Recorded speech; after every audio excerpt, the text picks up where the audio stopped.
बूढ़ी औरत रोते हुए राजा को अपनी बात बताने लगी। मेरा बेटा जब 12 वर्ष का था तब उसका विवाह हो गया था। विवाह के कुछ ही दिन बाद वो कहीं चला गया। आज 20 वर्ष होने को आए मगर उसकी कोई खैर खबर नहीं। वो अब तक लौट कर नहीं आया। उसकी पत्नी बेचारी चिंता में सूख कर कांटा हो गई है। राजा बोला, बुढ़िया माई, क्या तुझे उसके या उसके किसी पते के बारे में मालूम है कि वह कहाँ है? वृद्धा ने कहा, मैंने कुछ लोगों से सुना है कि दक्षिण दिशा में वीरसेन नामक राजा राज्य करता है, जो हर रोज गरीबों में 1.25 मन सोना दान करता है। उसी राजा के महल में मेरा बेटा दुर्जन नौकरी करता है। तब विक्रमादित्य ने कहा, बुढ़िया माई, अब तू किसी बात की चिंता मत कर। ईश्वर चाहेगा तो तेरा बेटा शीघ्र ही तुझसे आकर मिलेगा। इतना कहकर राजा विक्रम वहां से दक्षिण दिशा की ओर चल दिए। कुछ दिनों की यात्रा के पश्चात वे दक्षिण दिशा पहुंच गए। विक्रम वहां से पूछते पूछते राजा के महल के द्वार पर पहुंचा और द्वारपाल से बोला, भाई, आप दुर्जन को मुझ पथिक का संदेश भिजवाने का कष्ट करें कि तुम्हारे गांव से एक आदमी आया है और वह तुमसे मिलना चाहता है।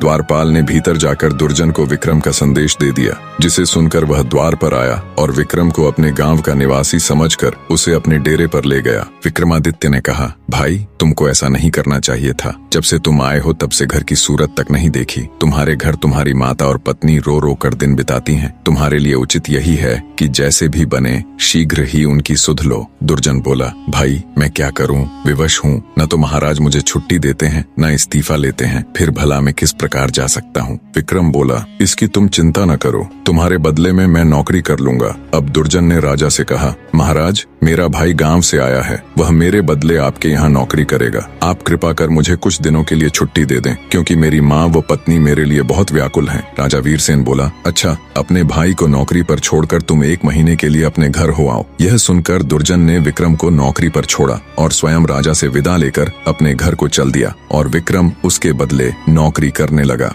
खुद एक राजा होते हुए भी बड़े हृदय वाले राजा विक्रमादित्य दूसरों के दुख दूर करने के लिए राजा वीरसेन के यहाँ नौकरी करने लगे। राजा वीरसेन का नियम था कि हर रोज वो आधी रात को शहर से बाहर एक देवी के मंदिर में जाता। देवी उसे पकड़कर तेल के खौलते कड़ाह में डाल देती। जब राजा उसमें भुन जाता तब वह उसे निकाल कर खा जाती। तत्पश्चात उसकी हड्डियों को इकट्ठा करती, फिर उन पर अमृत छिड़क देती। इस प्रकार राजा पुनः जीवित हो जाता। बाद में देवी अक्षय झांझर हिलाकर 1.25 मन सोना राजा को देती, जिसे लेकर राजा वीरसेन चुपचाप महल लौट आता और प्रातःकाल वही सोना ब्राह्मणों को दान कर देता। एक दिन राजा विक्रम ने अपने मन में विचार किया कि राजा के पास इतना सोना कहाँ से आता है और हर रोज आधी रात को वो कहाँ जाता है। इसका भेद अवश्य जानना चाहिए। दूसरे दिन आधी रात के समय जब वीरसेन ने देवी के मंदिर के लिए प्रस्थान किया तो राजा विक्रम भी उसके पीछे पीछे चल पड़ा। मंदिर में एक तरफ छिपकर उसने सारा हाल देखा तो दंग रह गया। बने रहे।